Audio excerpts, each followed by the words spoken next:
Hello and welcome to Akku's Corner. Hello and welcome back. Today I want to talk about one of cycling's biggest talents, and that is Remco Evenepoel. There are quite a few talents we could talk about here, but this young rider is really intriguing. His results are just phenomenal over the past 2 years, what he has achieved, and he's only 19 years of age. So let's begin. He was actually in his youth, he was a football player or a soccer player, whatever you want to call it. I don't really mind. But he played for Anderlecht, was even active for the Belgium national team for the under 15 and under 16. Um, did a few games, I think 4 for the one and 5 for the other team. So he was actually quite decent as a football or soccer player. But then he had a few setbacks and switched to cycling in 2017. But what was really impressive was his 2018 campaign. His campaign in the juniors, he won basically every race he entered. He won the time trial and road race at not only the nationals, but also the European Championships and the World Championships. So all 6 races he took the victory in. He won the general classification of 5 stage races, at least 1 stage in each of them. Also won a few more one-day races, a few classics. Yes, the junior races are not as long, but he was so dominant. We haven't seen anything like that in quite some time. I think the only one in recent history who comes close was the 2007 season of Michał Kwiatkowski, who also won a lot of races, but not to this extent. Like Remco Evenepoel last year, he won in total, if Wikipedia is correct, 22 races, which is just unheard of. And that's when people started to call him the next Eddy Merckx. I don't know if that assessment is correct, if there can ever be another Eddy Merckx, because times have changed. I'm not saying that not anyone could be as talented as Eddy Merckx, but because we are in an era of specialization, there are riders who put every ounce of their energy into, let's say, time trialing or sprinting or climbing or riding on the cobblestones or whatever, and prepare for those few races that the season offers and try to be at their best at that 1 or 2 races that has this terrain. We talked about it before with Ineos and Chris Froome, that he was just targeting the Tour de France this year, basically had no results before that, and well, now he crashed out. Hope he gets well soon, by the way. But we don't have that anymore like we did in the 80s or so, in the 70s, that every rider was doing every race, and because of that there is hardly any chance that we will ever see riders be so dominant over so many different courses. So because of the specialization, it's hard to see, even if Evenepoel is maybe the most talented rider we have seen in 20, 30, 40 years, that he could ever achieve the amount of victories that the riders back then had, that an Eddy Merckx had, because he had the advantage that everyone was doing every race. But still, Evenepoel's junior season was just incredible, and as a result of that, he signed for this year and next year with the Koenig Quickstep. Lefebvre couldn't let this one slip away, had to sign him, and yes, they said they would not send him to the biggest races instantly because he is only 19 years of age. He has basically never ridden in a peloton, and we've seen that over the first few months of his pro career, because in the juniors he was so strong that he never rode in the peloton. He always attacked from the get-go and held everyone off and took solo victories. So he never had to learn what it means to ride in a bunch. And we've seen that he has crashed quite a few times already in his young career in the first half year. But nonetheless, he gets better by the day, basically. If we look at his 2019 results, he started the year and finished 9th at the Vuelta San Juan, won the best young rider jersey already in that race. Then he went on last month and finished 4th at the Tour of Turkey, behind riders like Großschartner, Conti and Kudus. And now, just over the past few weeks, first he smashed everyone at Hammer Limburg at the Hammer Climb stage it was, where riders like Greg van Avermaet or Tim Wellens just couldn't follow him. He was so strong over that 60-kilometer race. He destroyed everyone, and now, because that was a team race, he did not get an individual victory. But now, yesterday he won the Tour of Belgium. He attacked on stage 2 together with Campenaerts, but he crashed. But he admitted afterwards that he thought he couldn't follow Evenepoel even if he didn't crash. So yeah, he won that stage quite convincingly. And yesterday he took the overall victory home after stage 4 of that race. So now he has his first general classification of a stage race in his bag, has won a stage, so already 2 pro victories at the age of 19. That is really impressive. So what is next for Evenepoel? Some guys speculated that maybe his first World Tour race he could win actually in the near future would be in Poland if he rides that. But yeah, he wanted to peak for Romandie but crashed at that race, so that was out of the window very quickly. So now he won the Tour of Belgium, but yeah, next in Poland, maybe he can take a World Tour victory.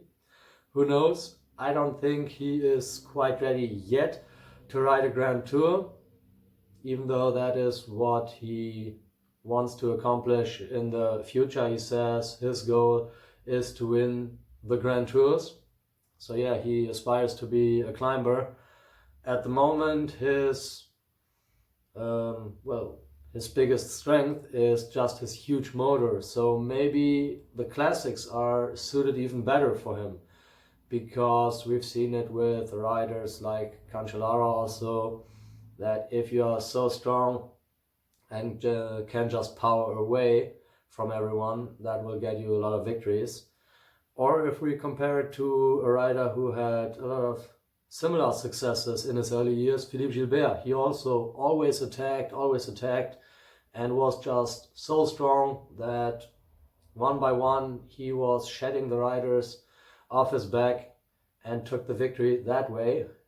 Or even now, we've seen it with his recent 2 monument victories, that he just attacked and no one could follow. So yeah, maybe Evenepoel is, I don't know, better suited for the classics. We'll have to see. He's only 19, so who knows where he will be best at in the future. But I don't think he will ride a Grand Tour, the Tour or the Vuelta this year.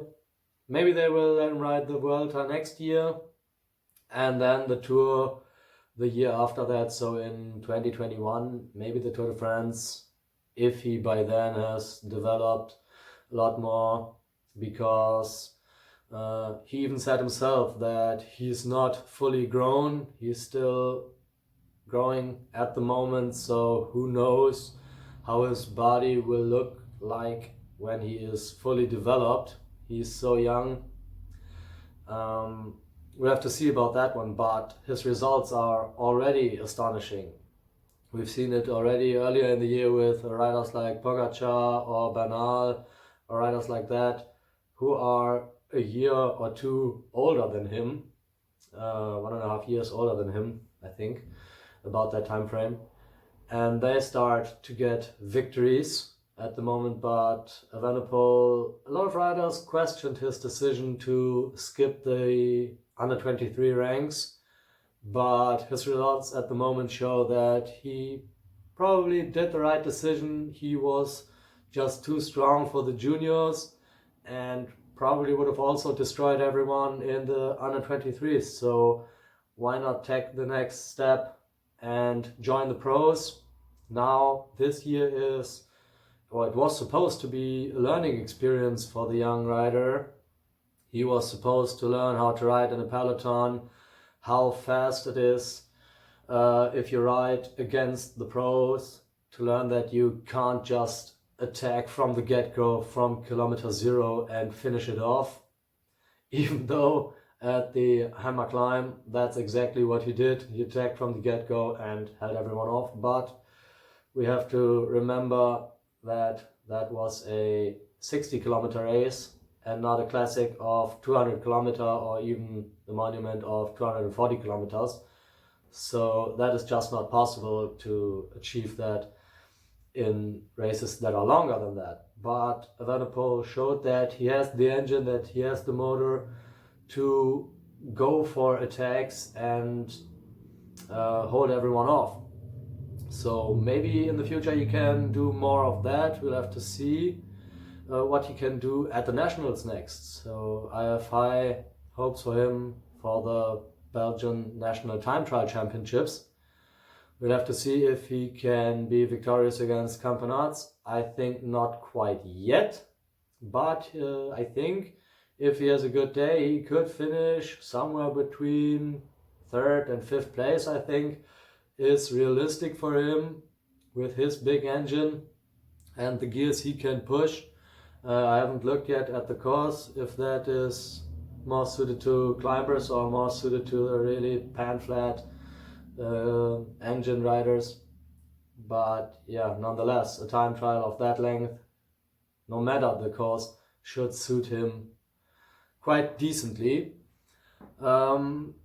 Yeah, like I said, he aspires to be a Grand Tour rider in the future.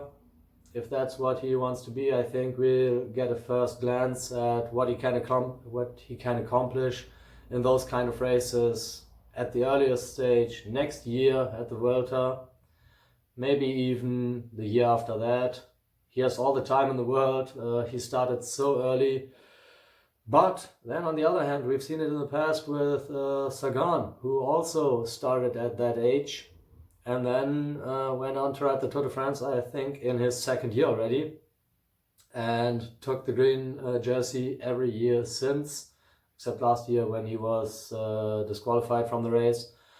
But yeah, so if Evenepoel is even more successful in the rest of the season and the early start of next season, I could actually see them taking him to the Tour already, because why not? He has to learn it at some point. Yes, there's always the danger of over-racing a young talent. I remember riders like Thomas Löfqvist, who later stated when he retired in his early 30s that he had chronic fatigue. He was just over-raced in his early career.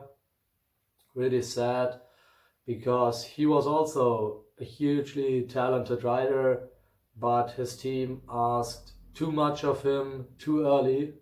So that is why I'm actually quite glad that the Koenig Quick-Step and Lefebvre kept Evenepoel, at least for the first half of the year, out of the biggest races. They kept him to mostly smaller races where he could learn without any pressure. That is exactly what he needed and the perfect environment for him. Because if he went, let's say, for a Pro Conti team in the pros, then a lot of expectations would be on his shoulders already. Now at the Koenig Quick-Step, they have so many star riders that there was no need for Evenepoel to deliver from day one. They have riders like Alaphilippe, like Viviani, like Gilbert, and so on. So he could also learn from them, but he was also not under pressure because they were the ones who had the pressure of winning races. So Evenepoel, it was a little bit quieter around him compared to what it could have been if he would have signed for another team, for a smaller team where he would be the captain from day one. So I actually quite liked his decision to join one of the strongest teams there is at the moment, and one of the most diverse teams. They have a lot of riders for different scenarios, so that is also really great for young riders, because he's not pushed into a niche. He's not like, for instance, we've talked about it before, at Movistar, they have basically a squad of 25 climbers. And if you sign for that squad, you better be a climber. But what if you're not? But at the Koenig Quick-Step, they're really great at finding out what is your biggest strength, and you can go after the races that suit you the best. We actually see it this very moment with a rider like Kasper Asgreen, who is 24 years of age, and he started at the Koenig and everyone thought he would be just a time trialist. He was quite decent at time trials in the juniors and under 23s, so yeah, he's a time trialer. But then in the Spring Classics he finished second at the Ronde van Vlaanderen, really impressive result, and everyone was like, okay, he can time trial, he can ride on cobblestones, just like Cancellara in the past. Nothing new. But then we had the Tour of California, and he finished third overall in that race. He was showing that he's also quite a decent climber. And now what? So he can climb, he can time trial, he is actually up there in the sprints in that race. So Asgreen is trying something new every day, and he's not being pushed into a niche. He's not being pushed into a rider what he should be, but he can try himself and find out for himself what he is best at, and maybe find out what he should focus on next. But also, if we keep it in that team, that is not always the best. We've seen it with Bob Jungels this year especially, that it is not always beneficial if you try to do too many things well. This year he tried to combine his classics aspirations with Grand Tour racing, and that backfired immensely, because he was quite decent in the cobbled classics. He even won one of them, one of the smaller cobbled races, but then finished, I think, 32nd or 30, something about that, I think 32nd the Giro d'Italia. He wanted to finish inside the top 10, so yeah, that backfired. But at the early stages of your career, it is actually quite beneficial to be in a squad like Quick-Step, because no pressure for you to win races, but at the same time you can learn from so many different really strong riders, and you can learn all the trades. You have great time trialers in that race, in that team, you can pick stuff up from. You have a few great climbers, like they have Alaphilippe, they have Enric Mas, they had Uran or Dan Martin in the past, they had Kwiatkowski. So they always have their one or two really good or decent, at least decent climbers. They always have riders for the Ardennes Classics who you can learn stuff from. At the moment their star for those races is Alaphilippe, but they still have a lot of other good riders who are at least decent in those kind of races. They always have 2 or 3 really good sprinters. They always have like 10 really strong riders on cobblestones. And for a young rider to just be able to pick that stuff up and learn from a lot of different riders, while at some other teams, if you are the star rider, everyone is looking at you. So who are you going to learn stuff from?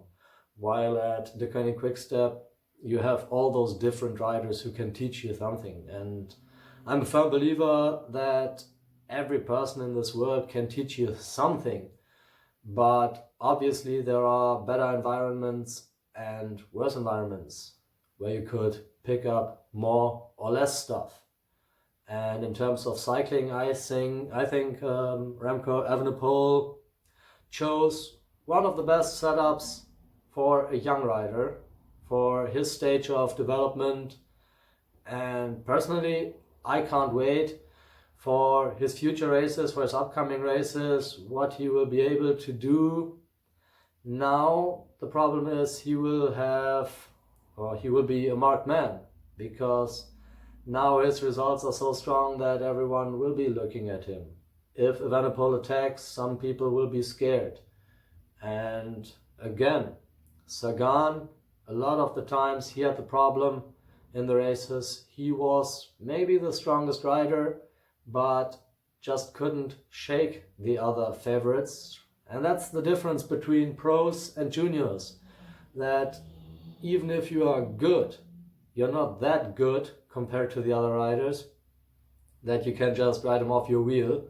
Even a generational talent like Peter Sagan had to rely on his teammates, had to rely on us to keep him in position, keep him out of the wind for the final kilometers, because even a generational talent like him couldn't finish it off on his own. So we'll have to see what Evenepoel does in the future. And yeah, I will keep my eyes open for him, for his results. Can't wait what he does in the future. Until then, I'm out.